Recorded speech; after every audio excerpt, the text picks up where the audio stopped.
Welcome to Ciao Bella, hosted by yours truly, Erica Firpo, travel journalist based in Rome. Each week on Ciao Bella, I explore today's Italy, speaking with artisans, designers, hoteliers, architects, artists, Parmesan makers, in other words, the creators who are making the Italy that you love.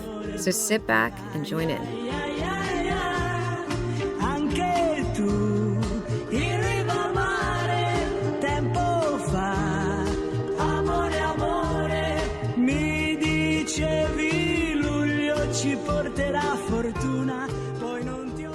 Today we are enjoying the sun in Montalcino, which is a wine territory. Well, it's a town and a little territory in Tuscany, about 80 kilometers southwest of Florence. And we're really excited because we're here at Podere Le Ripi with Francesco Illy, the owner, and do we call you the ragazza del vino? Bottega, yeah, ragazza del bottega, Sebastian Nazello.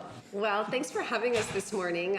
We had a great visit yesterday. I thought we could first start out by just asking you a little bit about where we are in particular. Maybe you guys want to give us a little background about the area and then who you are. Yeah. So we are in Montalcino. Montalcino is a community about 50 kilometers south of Siena. Which is very well known worldwide because Montalcino produces the famous Brunello di Montalcino, which is a wine that stays very long in the cellar, that can be sold only on the after the fifth year being refined into the cellar.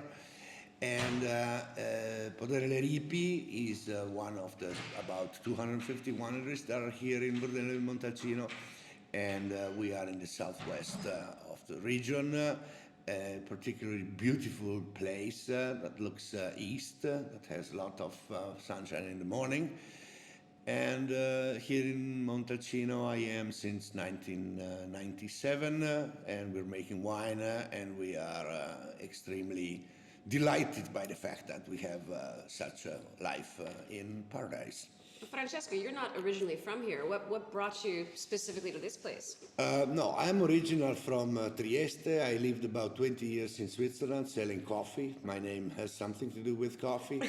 And then in the 87, I fell in love in Tuscany. I said I want to have a house in Tuscany. 10 years later, I bought Podere Le Ripi. And Podere Le Ripi was not only a house, it was a house with lots of land. So we decided to plant the vineyards, thinking to sell the grapes. We didn't sell the grapes, we began to make wine, and we became winemakers. The German says, wie die Jungfrau zum Kind, like the virgin to the kid. So we didn't know how to do it, but we did it. Yes, and Podere Le Ripi is today a very particular winery, one of the few involved in biodynamic farming. And we have many different vineyards with different density, and the idea is produce a wine where the expression and the soul of Montalcino, especially our little corner in Montalcino, has to be very clear and easy to feel in a glass of wine. Let me just interrupt you a second, Sebastian. Why don't you explain to everybody what biodynamic wine is? Because I think a lot of people, we talked about a little bit about this yesterday. I think a lot of people know organic, and they've heard biodynamic, but I'd love for you to explain. Yeah, it's not very easy because biodynamic could be biodynamic farming, and also biodynamic philosophy could be very personal and different for each winery or farms, because at the end is a kind of farming based in a philosophy made for farms, not for winery. It's after that we decide to apply this kind of farming to our winery. But anyway, it's a very simple way to work. We believe that our land is great himself, and we just need to keep the soil and the ecosystem alive and rich in biodiversity to have a sustainable farming and more healthy product. The beauty of our product are coming from the place where we are working, as not by directly involved, connected with our work or our skill or our technology.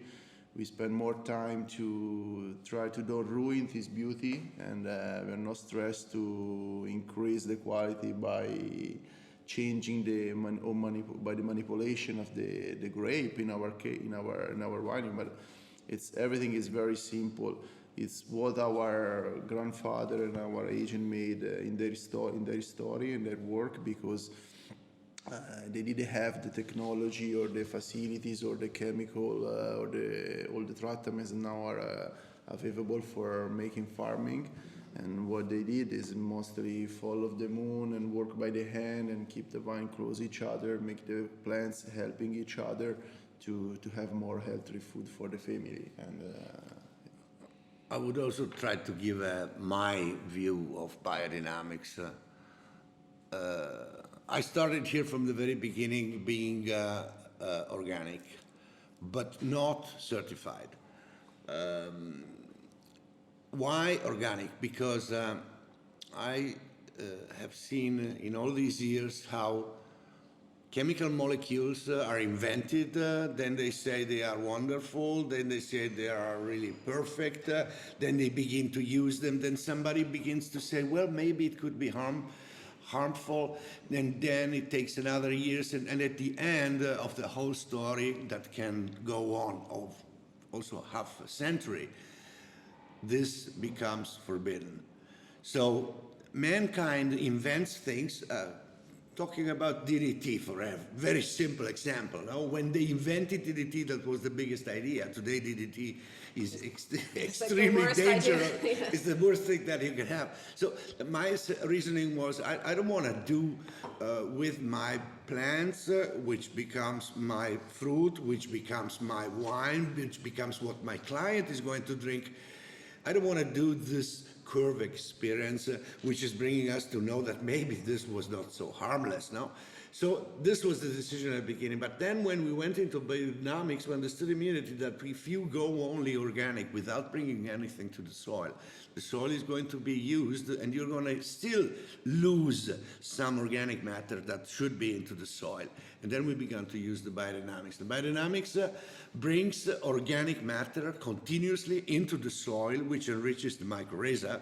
And the enrichment of the mycorrhiza is extremely important because this brings complexity to the soil, life to the soil, and this life becomes life into the wine at the end. The systems that we've been using all these years, let's say the last century, with chemicals, what we call conventional, is going after the idea that if something bothers me, I can find a system to, let's say, control it. But in fact, it's not controlling, it's killing it. No, I have an insect, I have a fungus, I have a bacteria, so I go and I just destroy it. No, and this brings to a huge loss of life, huge loss of complexity, at the same time a huge loss of CO2 into the atmosphere, because when you have lots of organic matter into the soil, this is keeping carbon because life is on the base of C. If you leave it into the air, then you have the problem of the CO2. So taking all these things together, biodynamics does exactly the opposite, because instead of controlling through killing, it is controlling through antagonism. So I have a certain kind of small spider, I put another small spider which is an antagonist, and so I keep the disease under control. And this is working very, very well with biodynamics. So you have a richer soil, which is giving you a more complexity, a bigger complexity in the elements of the front, which is giving you a more complex wine, and it's certainly a much more healthy wine. And in Montalcino is perfect because it's a very different wine region. Many very popular wine regions like Montalcino around the world are just covered by vineyard. Montalcino has this huge brand, but the community was able to preserve the landscape and the harmony and the biodiversity in the hill. This is why just 15% of the surface is vineyard. All around the vineyard there are forests, wildland, lake, and olive trees, and this make the ecosystem with more biodiversity and more balance, more harmony, and is great. Are the farmers, are they actually actively also planting forests as well? Are they if they, we were talking a little bit about this before, the 15% that they can plant on, but then are they bringing in? It's the hill is been historically covered by forest. What we did is avoid to destroy the forest to do more vineyard. And Montalcino was this community of farmer living in a hill very far from the town. We never had a connection. The road always been bad, and we never had a provider of food or a big company of service. This is why the community is being involved in all the aspects of farming, like animal, olive trees, vineyard, and this is why all around the hill there are forests where our grandfather had the animal for themselves or produce the carbon for the fire. And at the same time, 1,000 meters far, you have olive trees, field, and after a vineyard and some space for the grain. It's, I think, the beauty of this hill and the outcome is a result of our story and community.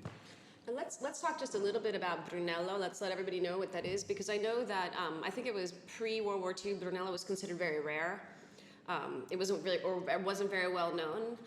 Yeah, there were a very little amount of producers because Brunello has been invented by the family Biondisanti around 1880.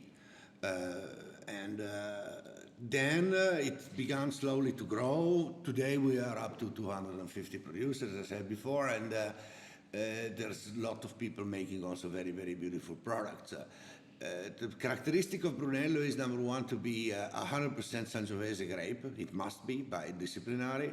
The second characteristic is that these wines have to stay a longer time into the cellar. So first of all, they have to be at least 2 years in oak, usually big oak, but you are not obliged to do big oak. Some people work also with barriques that are smaller barrels. They're 225 liters barrels.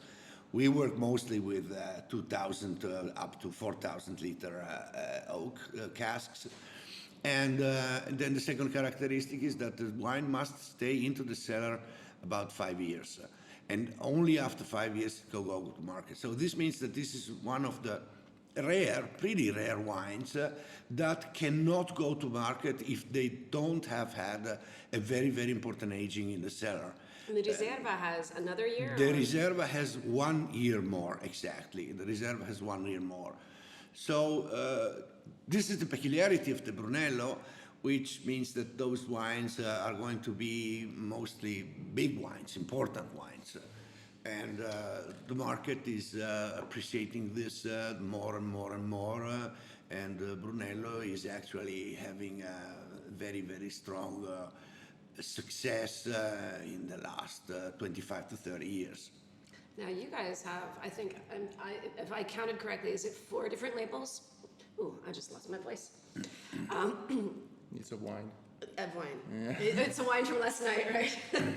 Or the allergies. Because I see there's Amore e Magia, Cielo di Ulisse. That's the IGT. There's the Brunello Riserva, and then there's Bonsai. Is that correct? Or yeah, let's say we were born with about 13 hectares of land, of which 9 was Sangiovese, 2 was Merlot, and 2 was Syrah.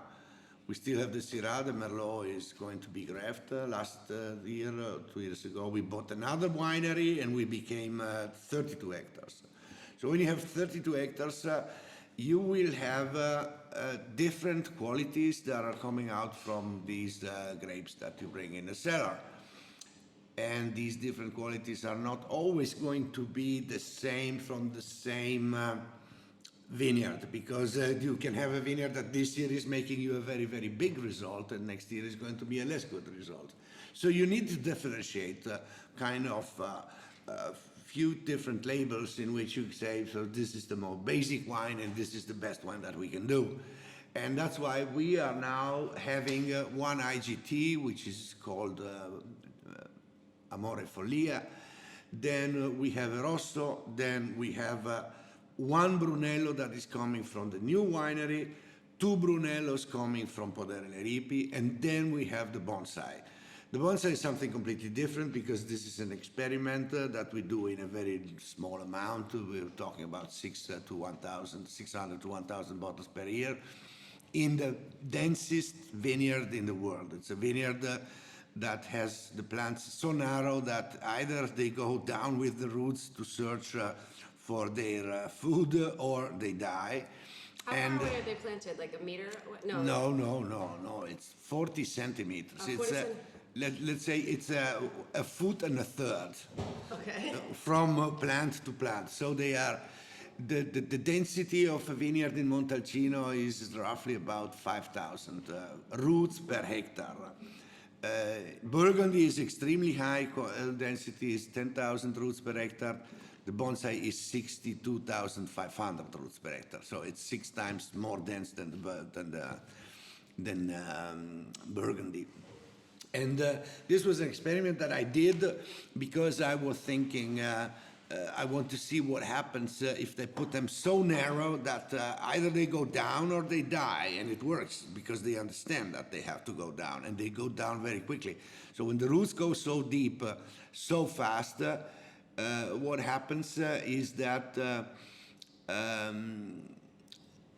in about 10 feet, 3 meter depth, you always have humidity. The plants are not going to suffer from the water stress, and at the same time the plants are going to go through different geological layers that came in the millennium, in the millions of years, and each layer has a different mineral composition.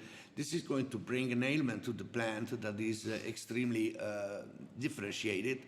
And this differentiation in the ailment of the plant, you're going to find it also in the fruit, and at the end in the complexity of the wine, the complexity of the aroma spectrum, the complexity of the structure of the wine. When you decided to do this, though, I mean, what did other winemakers think? What were people saying? Now, at the beginning, everybody was thinking I'm crazy. Now that we sell this wine as the most important and most expensive wine that we have, and people want to have it anyway, they understood that it was not such a stupid thing. But nobody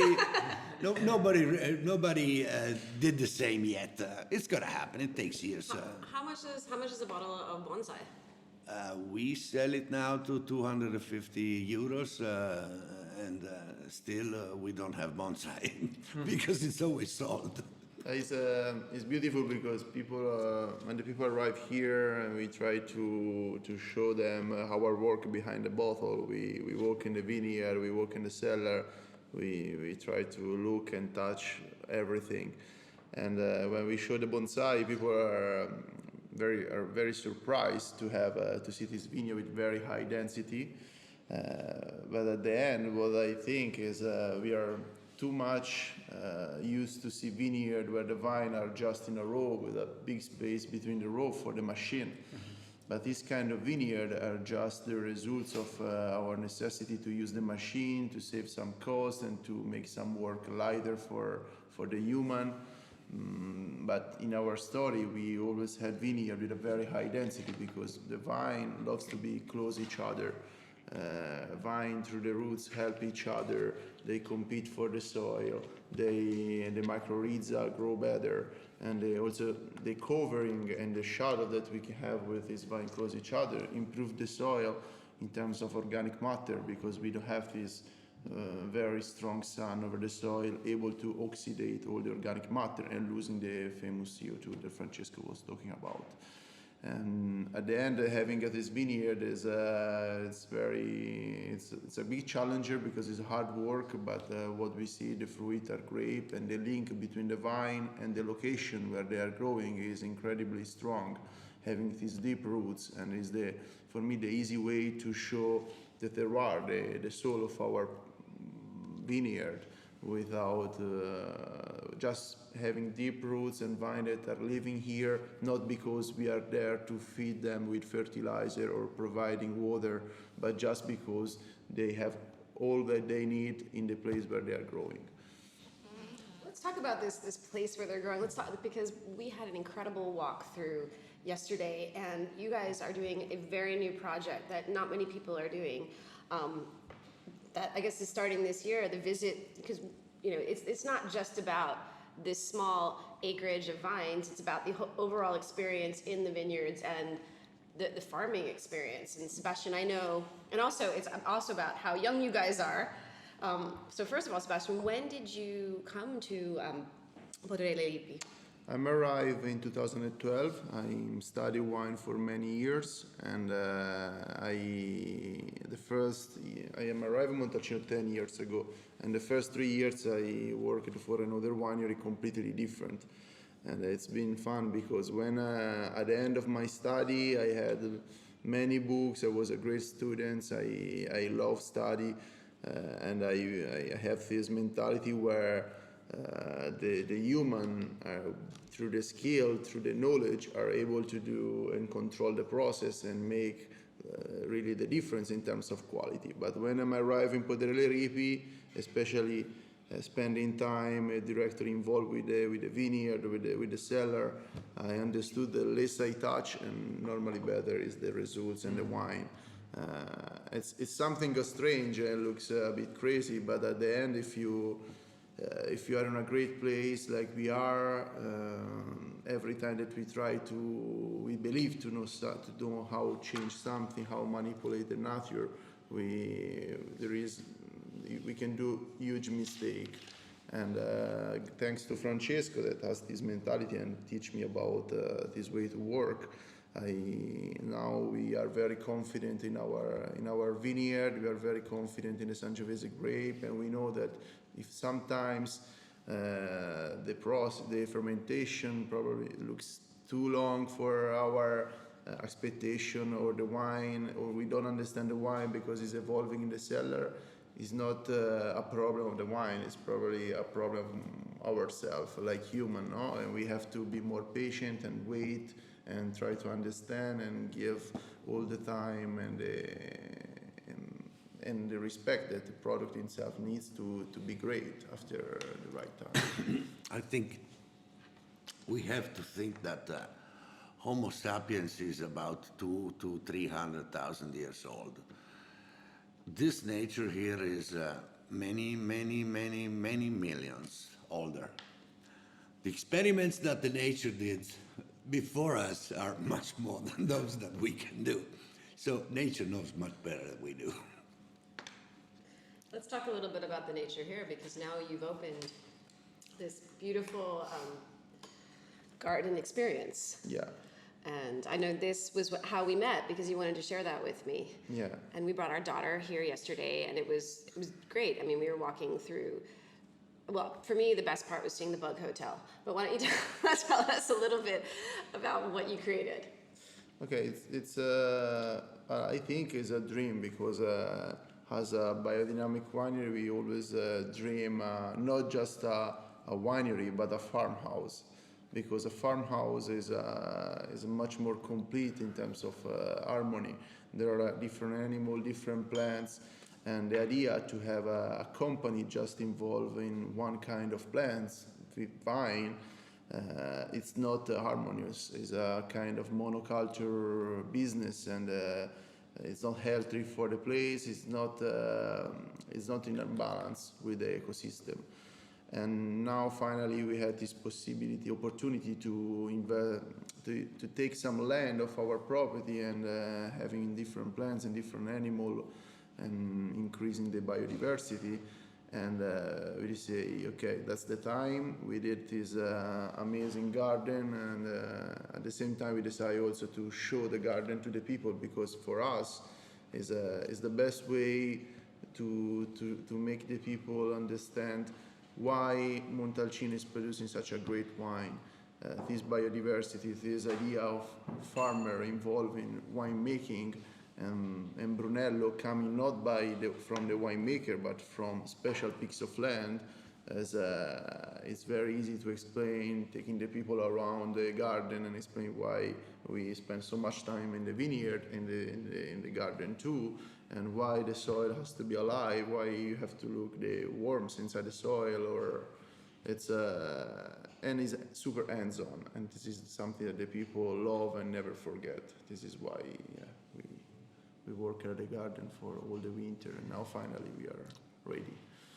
Yeah, at the end, this garden is completing work that has been done in the last 20 years, because the fact to have the garden and the animals closes completely the cycle of biodynamics, because before having these we were obliged to buy outside some biodynamic products and preparates and all this stuff and tisane and things like that. Now we are going to be able to produce all that by our own, which means that biodynamics has to do also with something that could be looked at as a little bit magical, but there is also this concept of the energy. So you're using the energy of the place to produce the things that you need to increase the result into your own fields and at the end into your own wine. And I see that the more we respect this concept, the more the wines are getting better. And we are very, very happy with our quality, and we know that we can increase it much more. Through that, it's going to be increased. So the animals, just to let everyone know, there are chickens.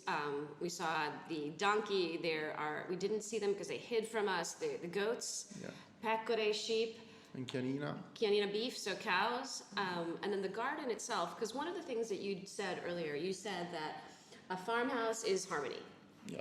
And harmony is something that I noticed is also part of the design, because in the design of the garden is the golden rectangle, which is about the perfect harmony and balance. And so they have a spiral in the golden spiral, I call it in art the golden rectangle, but they have the spiral, which is supposed to be the perfect balance of harmony in nature.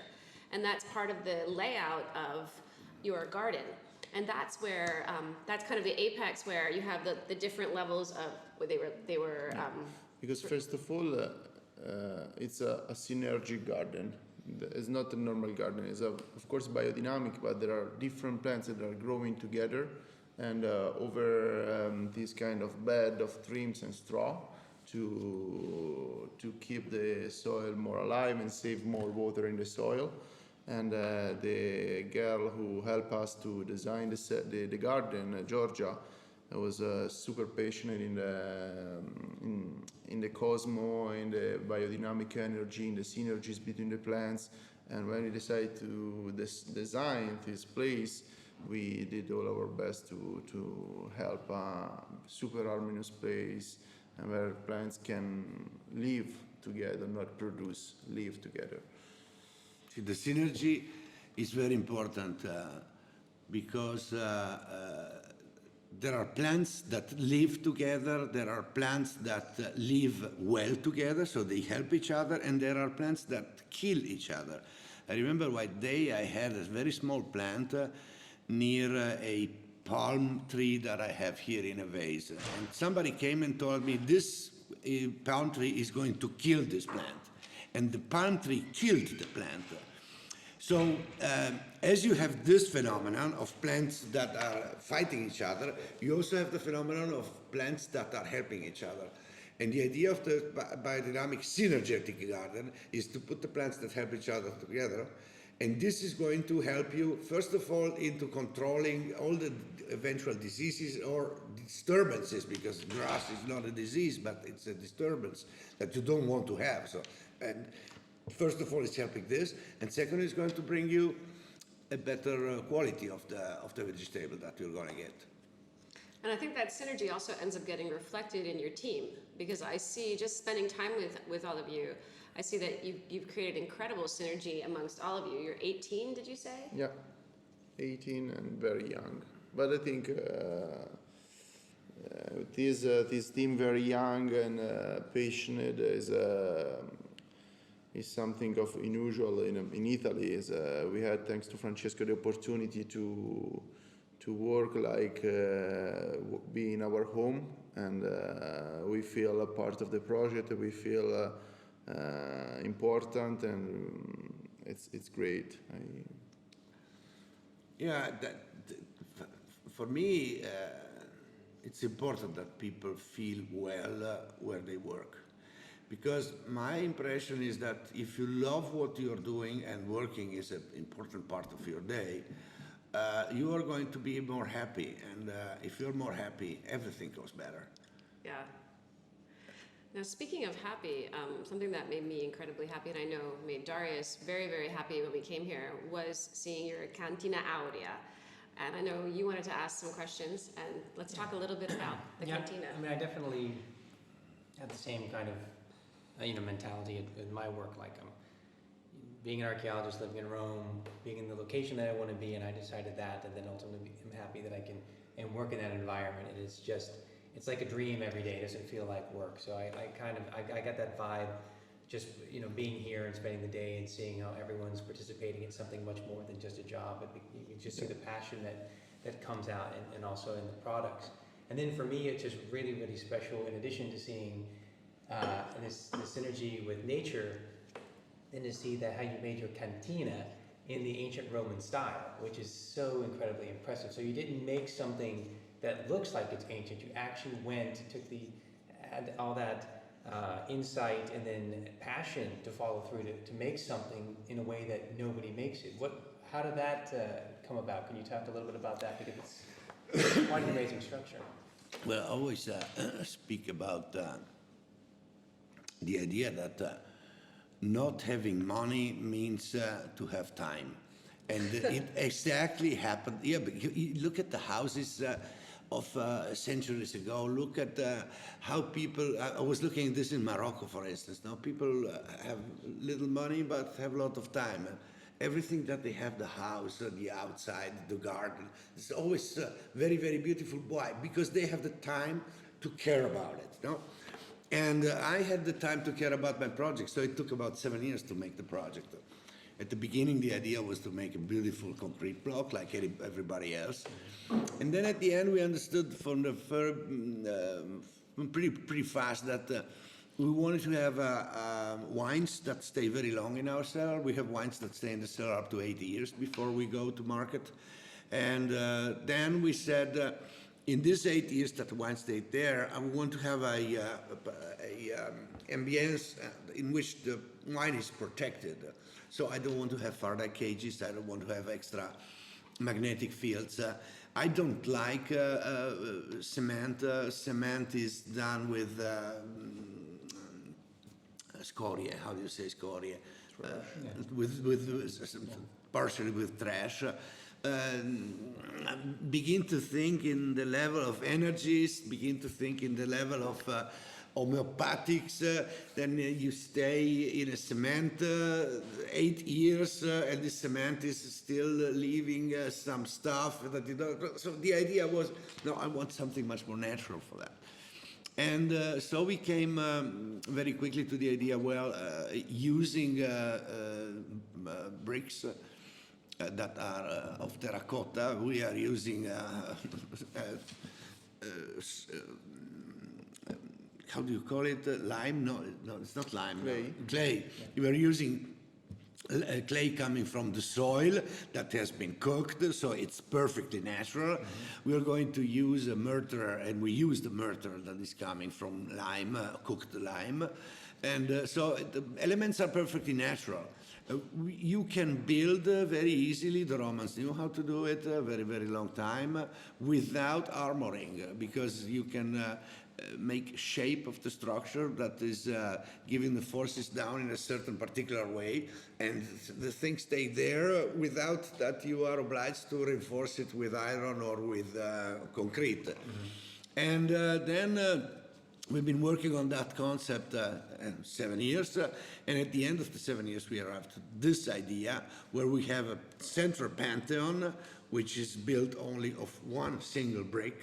The whole wall of the Pantheon, the whole cupola of the Pantheon is one brick, and then outside you have this tour that is going around, 2 rounds going down, with 6 meters 22, which is about 20 feet, in which we can work, and first we have the fermentation room, then we have the affination room, and then we have the cement part, because our wines stay about 3 years in oak, and then about 2 to 6 months in cement, in big tanks, and then it goes to bottle.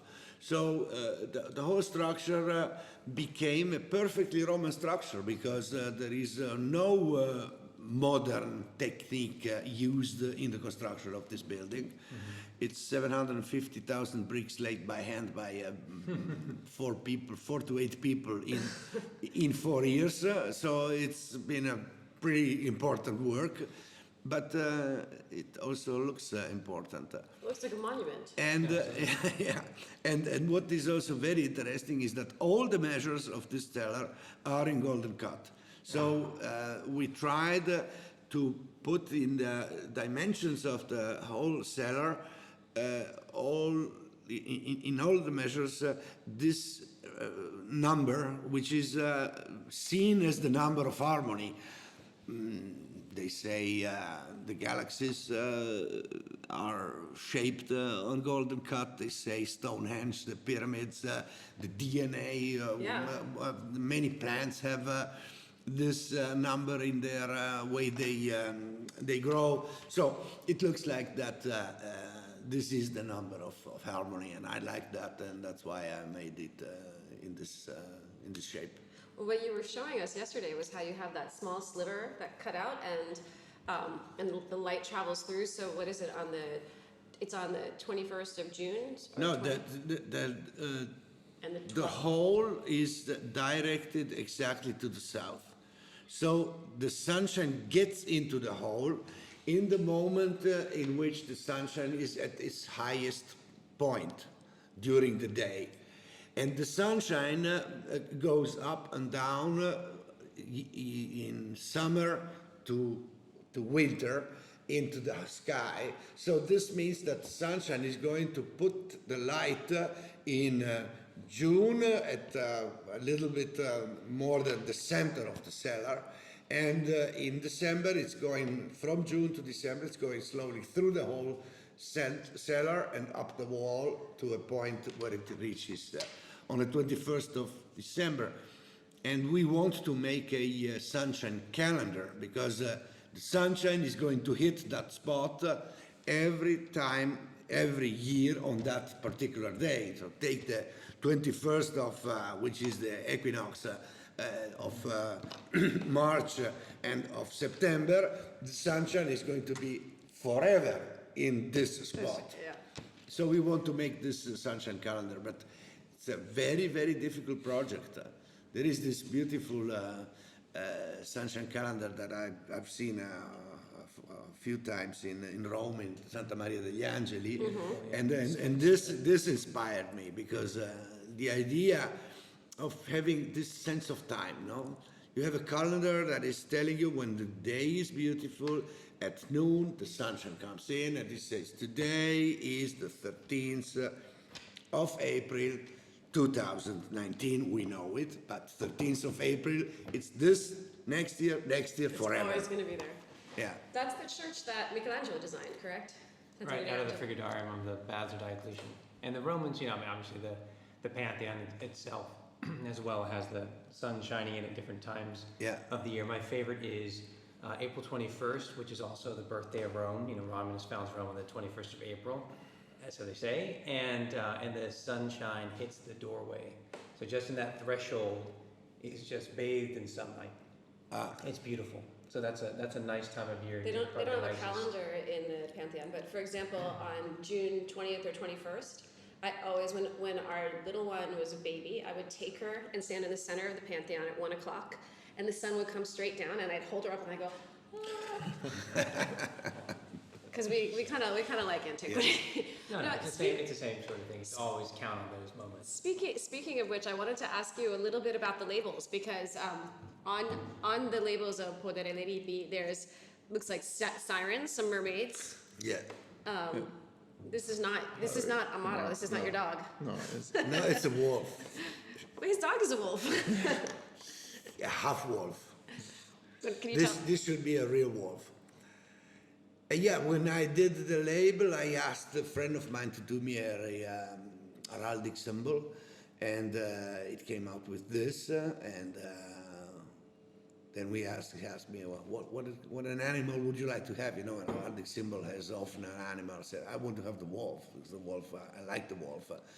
And the wolf was, at the time, totally disappeared, and now it's not disappeared anymore. We are also scared about our animals down there, about the wolves.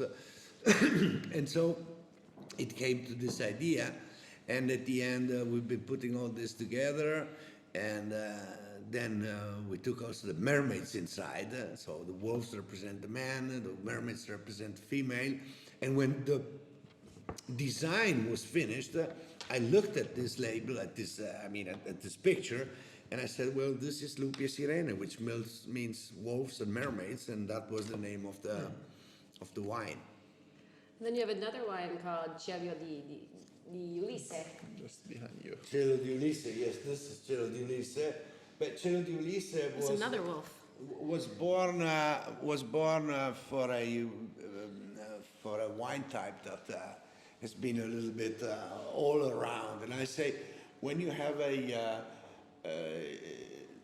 wine type, I say type, but it's not the correct thing, like Syrah, like Merlot, like Cabernet, Sangiovese, that goes around the world because you find it in California, you find it in Australia, you find it in South Africa, and all over the world.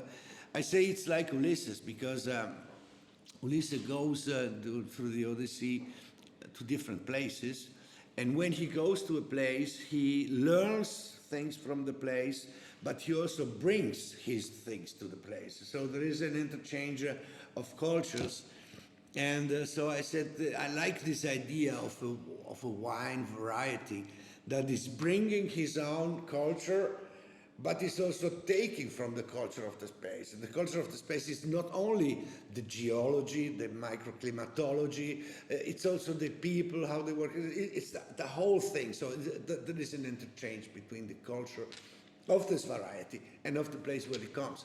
And then I said, this for me looks like Ulysses. And then I called this wine Sky of Ulysses because everything happens under the sky. And I asked myself, well, how did Ulysses come back? Because Ulysses was a navigator. I'm also a navigator. But I am a navigator, and I have a very important instrument to navigate. It's called compass. And Ulysses did not have the compass. So how could he know how I'm going to get back home if not through the sky, the night sky, and the star navigation? And that's why I made this label with the idea of the star navigation of Ulysses. And you see Ulysses that is going away, and on the label you have all these stars and representing the Southern Cross for the Southern Hemisphere, and also the big chair for the Northern Hemisphere. What about An Amore Magia? It looks like it's a poem. There. Amore Magia, it's more than a poem. What is it? You can call it a haiku, something like that. Is the Amore mantra. Magia was born talking to a journalist about my father. My father was a very curious guy, and I was saying, well, maybe curiosity was the baseline about his life. And I came to this, call it haiku, call it mantra. Curiosity leads to culture, because if you're curious, you go into the thing, you go deeper, and you become accultured about it. It leads to sensitivity, leads to enthusiasm, which leads to love, which leads to magic, which leads to universal love. Because everybody feels the magic. Therefore, curiosity is a universal gift. So what I mean with this, it's something that I want to give to young people. Somebody comes once in a while and says, I don't know what I would do in my life. Well, I say, just one thing, be curious. Because if you're curious, you're going to be accultured about it. And then your sensitivity and your enthusiasm about that is going to increase. So you're going to be in love with it, and you're going to make things that you are in love, and things that you make with love become automatically magic. And then I say, why is it a universal love? because everybody understands it. So you don't need to have done all this procedure to understand what is magic. You see it, you taste it, and you say, hey, it's magic. And that's why I say, at the end, curiosity is a universal gift. And I think that's the way you should go in life. So be curious, and then it works. And this has been a trilogy because we did, this was the very beginning, no? It's kind of the way, in my opinion, you should act and you would reach that. And the second that came after is Amore e Follia. So this is Amore Magia, love and magic. The second one is Amore e Follia, which is love and folly. I said this one is very important, the first one. But we need a second mantra, and the second mantra has to do also with, you must be curious, but you also have to be a little bit crazy, no? And this goes, love is essentially crazy, but the outcome, as foolish as it might be, is always magical. Therefore, be crazy, my friend. Which is just what I see on the back of your felpa. Yeah, questa è l'ultima. Yeah. And this came a little bit later. So the first is a kind of, the dream is be curious, at the end you're going to do something special. Then, well, okay, if you only dream but you are not a little bit crazy, you don't have the courage to do things that, so you got to be also a little bit crazy. And this came out when Le Ripi was a success. So this was done when I was dreaming to do Le Ripi. This came out when Le Ripi was already a success. And this is Dreams and Folly. And this is, dreams come from the depth. They come from the deep of ourselves. They seem foolish to us, but it is the courage to believe in this folly that shapes our life. So believe in your dreams and they will come true. So this is the trilogy. And I mean, it's true. I began with a curiosity, and Le Ripi is a dream that came true. Well, this is the beautiful dream, and I'm happy that we had a moment to share it with you. So thank you so much for your time. Thank you, Sebastian, for your enthusiasm. And I think we're going to have to eventually drink more wine. Absolutely. Thank you very much. Thank you. Thank you.